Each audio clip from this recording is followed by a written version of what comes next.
कोटली को चुनना चाहिए, एक अवसर देना चाहिए। सामने वाले लोग हज़ारों करोड़ों के मालिक हैं, सभी यहीं के जनता का शोषण करके अपना घर को भरे हुए हैं और उसके ऑपोज़िशन में कोटली जी के पास ईमानदारी है, संघर्ष है और लोगों की दुआएँ हैं। सिर्फ़ जो रवायती पार्टियाँ वही सियासत करेंगी, वो बहुत फ़र्क है, वो सियासत गंदी कर रहे हैं।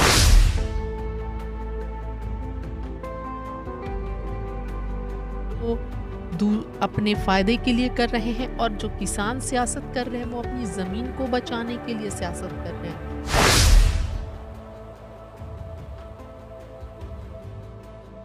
इसके हाथों में न जाने दे। पंजाब देश के लिए बहुत महत्व रखता है। पंजाबियत को ना खत्म करे।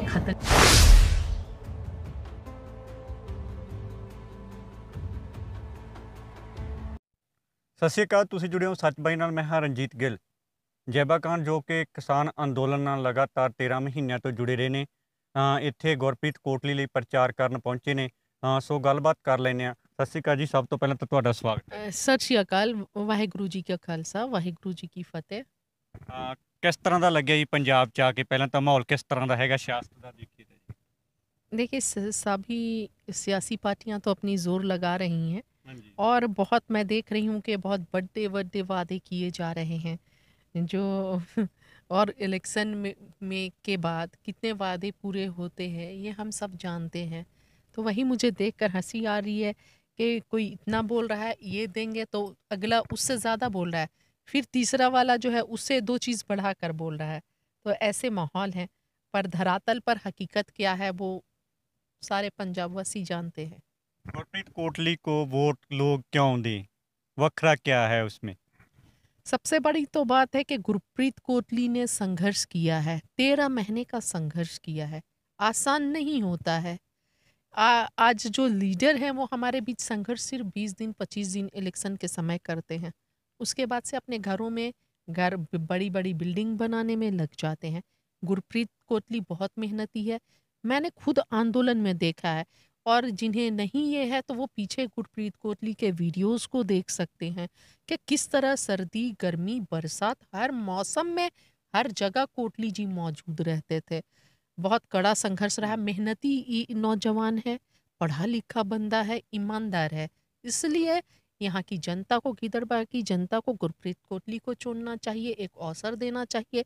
सामने वाले लोग हजारों करोड़ों के मालिक हैं, सभी यहीं के जनता का शोषण करके अपना घर को भरे हुए हैं और उसके ऑपोजिशन में कोटली जी के पास ईमानदारी है, संघर्ष है और लोगों की दुआएं हैं। ठीक है, तो मुझे लगता है कि ईमानदारी और संघर्ष की ताकत से बड़ा कुछ भी नहीं होता है। बस लोगों को थोड़ा समझाने की देर है और लोगों को समझने की देर है। जनता बहुत अच्छा रिस्पॉन्स दे विजन रही क्या है संयुक्त समाज मोर्चे का? विजन क्या आगे का लोगों के लिए? है। देखिए, किसी का शोषण ना हो, सिर्फ विज़न जो है या काम करने का एक दायरा नहीं होता है। वो कहीं भी हम कर सकते हैं पंजाब के चौतरफा विकास के लिए, या फिर बोलते हैं ना कि मैनिफेस्टो में ये आया, वो तो सिर्फ बोलने वाली बात है। काम करने के लिए तो बहुत सारे मुद्दे हैं।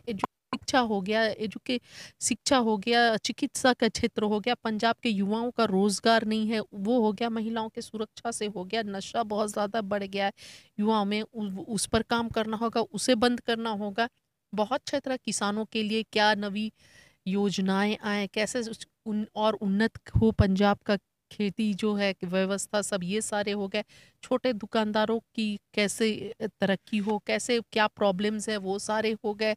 मजदूरों की क्या स्थिति है, उनके लिए क्या अच्छा और किया जा सकता है, ये सब है। बहुत सारे मुद्दे हैं। लोग कहते हैं आंदोलन है जरा जल्दी में उठा लिया, मुद्दे थे एमएससी में, उसको बीच में ही रहने छोड़ दिया। देखिए, ये वही लोग बोल सकते हैं जो बाहर से बैठ के आंदोलन देख रहे थे, उनको ही जल्दी लग सकता है, लेकिन जिसने अपने घर परिवार को 13 महीने छोड़कर बैठे रहा उन्हें जल्दी नहीं लगेगा। बस ये लोग वही हैं जो टीका टिप्पणी करते हैं पर करते कुछ भी नहीं है। तो 13 महीने का समय किसे जल्दी लग रहा है, ये तो गलत बात है। 13 महीने बहुत होता है। 13 दिन अपने परिवार से दूर कोई नहीं रह सकता। हमने 13 महीने गुजारे हैं। चलिए और जब बाकी किसान ट्रालियां लेकर सड़कों पर बैठे थे, मीडिया कहता था ये एक सियासत करने आए हैं। अब तो सियासत के मैदान में आ गया है। हम कहते थे वो गोदी मीडिया है। सियासत क्यों नहीं किया जाए? सियासत क्यों नहीं किया जाए? क्या किसानों को हक नहीं है सियासत करने की? सिर्फ जो रवायती पार्टियां वही सियासत करेंगी, वो बहुत फर्क है। वो सियासत गंदी कर रहे हैं, सियासत को अपने फायदे के लिए कर रहे हैं, और जो किसान सियासत कर रहे हैं वो अपनी जमीन को बचाने के लिए सियासत कर रहे हैं, अगली फसल और अगली नस्ल को बचाने के लिए सियासत कर रहे हैं। उनके पास कोई रास्ता नहीं छोड़ा गया है सियासत को छोड़कर। दूर से बोलेंगे, सिस्टम का हिस्सा बन जाएंगे तो सिस्टम खुद बनाएंगे, अपनी ज़मीनों को बचा सकते हैं, युवाओं का भविष्य को सुनहरा कर सकते हैं, नशा को बंद कर सकते हैं, खेती का विकास होगा, छोटे दुकानदारों का विकास होगा, पंजाब का विकास होगा। सियासत क्यों नहीं करना चाहिए बताइए? मोदी कहते हैं हम सबका विकास करेंगे, जोगी भी कहते हैं, है ना। आपके झारखंड में कैसा मैम?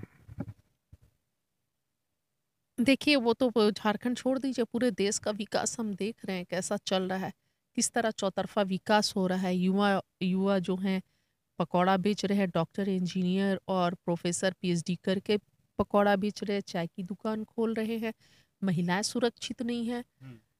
उस दिन क्या हुआ है साउथ में हमें पता है, किस तरह हिजाब लगाई हुई महिला के ऊपर जय श्री राम के नारे लगाए जा रहे हैं। तो इस तरह तो गिर गई है देश की मानसिकता जो है, कुछ लोगों की इतना गिर गए हैं कि देश कहाँ जा रहा है, किस गर्क में जा रहा है। देख सकते हैं कि सिर्फ पूंजीपतियों की बात की जाती है, अदानी और अंबानी जैसे पूंजीपतियों को कैसे पूंजीपति और बनाया जाए, और दूसरी तरफ देश की आम जनता मर रही है, देश की आम जनता और गरीब हो रही है, महंगाई 7वें आसमान पर है।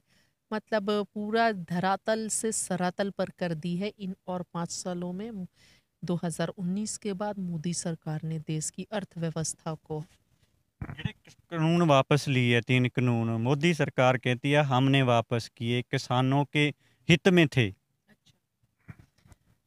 अच्छा, किसानों के हित में थे। तो मोदी सरकार से मैं ये पूछना चाहूंगी कि ये किसानों के हित में इतना ज़्यादा तेजी हो गया कि कानून आने से पहले ही अदानी और अंबानी ने के साइलोज मोगा में बन गए। उन्हें सपना आया था कि देश के किसानों की, गरीब जनता की, मजबूरों की हित में क्या किया है सरकार ने आज तक?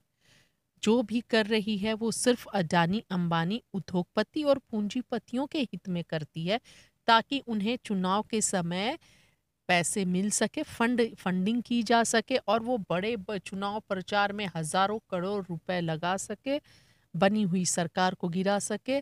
जहां सरकार नहीं है वो धक्के से सरकार बना ले, विधायक खरीद बिक्री कर सके। बस 14% देश में जो महिला का प्रताड़ित होती हैं, ये मैं नहीं, आंकड़े बता रहे हैं, टाइम्स ऑफ इंडिया में भी छपा था कि 14% महिलाएं अकेले यूपी से हैं जिनके साथ महिलाओं पर अत्याचार, बलात्कार, प्रताड़ित होती हैं। पूरे देश का 14% जो आंकड़ा है उत्तर प्रदेश में। तो समझ सकते हैं स्थिति कितनी खराब है, कानून व्यवस्था कितनी खराब है। आखिर में संयुक्त किसान मोर्चे को उम्मीदवार है, क्या लगता है लोग उनको वोट दे पाएंगे, सभी को जीत पाएंगे, विधानसभा पहुंच पाएंगे ट्रैक्टरों से विधानसभा तक? बिल्कुल बिल्कुल, क्योंकि देश जो है, हमारा देश भारत कृषि प्रधान देश है, और बिना ट्रैक्टर के खेती नहीं हो सकती है, संभव नहीं है। तो इसलिए ट्रैक्टर वालों को तो लाना ही होगा पंजाब विधानसभा में। नहीं तो पंजाब भी कृषि पर डिपेंड है ये राज्य जो है, और अकेले भारत का 80% अनाज यहाँ से मिलता है। तो पंजाब की जनता इस बार किसानों को ला रही है विधानसभा में, और हमारा कैंडिडेट कोतली जिनके लिए आज मैं यहाँ पे आई थी, वो भी जीत के आ रहे हैं।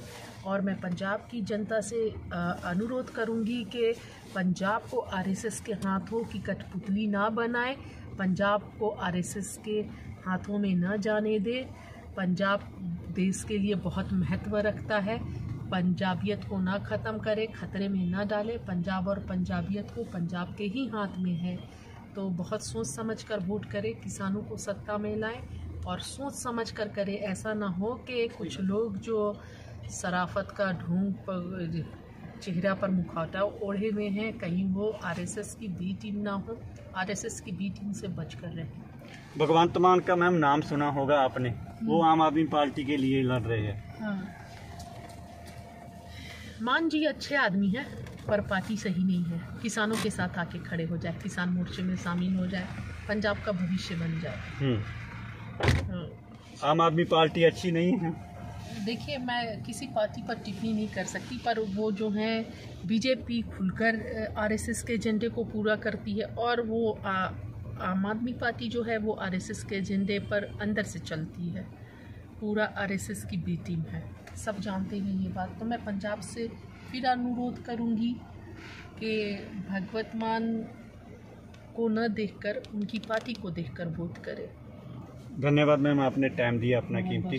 सो धन्यवाद ਸਾਰੇ ਜੁੜੇ ਹੋ ਤੁਸੀਂ, ਆਪਣੇ ਕਮੈਂਟ ਕਰਕੇ ਰਾਏ ਵੀ ਦਿਓ।